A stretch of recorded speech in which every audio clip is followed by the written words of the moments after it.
Good morning everyone, I am Anjali from class 10th। आज का मेरा प्रेजेंटेशन का टॉपिक है DBMS।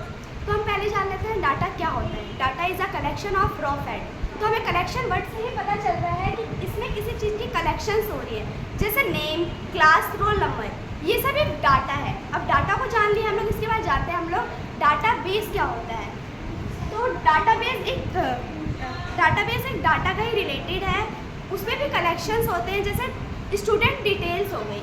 अब स्टूडेंट डिटेल्स में स्टूडेंट का name, class, address, roll number, everything आता है। तो अब इसमें सब डिटेल्स आ गई, तो इसको एक डाटाबेस में इसको स्टोरेज करके रखा जाता है, तो इसको डाटाबेस कहते हैं। अब हम जानते हैं DBMS क्या होता है। DBMS एक सॉफ्टवेयर है डाटाबेस का, जिसको हम मैनेज, क्रिएट और इनको हेल्पिंग करने में यूज़ किया जाता है। मतलब हम डाटा को स्टोर कर सकते हैं, डिलीटिंग कर सकते हैं और मैनेज करके रख सकते हैं। अब जानते हैं DBMS की इम्पोर्टेंस क्या होती है। DBMS की सबसे बड़ा इम्पोर्टेंस है हमारे IT में।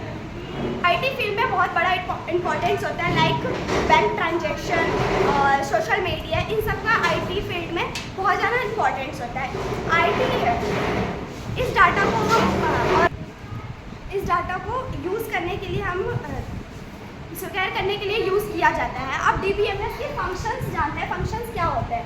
DBMS का पहला फंक्शन होता है स्टोर। किसी चीज़ को हम स्टोर करके रख सकते हैं, उसकी अपडेटिंग कर देते हैं। जैसे टाइम में फ़ोन में बोलता है कि हम किसी चीज़ की इसको अपडेट करना है, तो इसको हम अपडेटिंग कर सकते हैं, और किसी चीज़ को हम डिलीटिंग कर सकते हैं।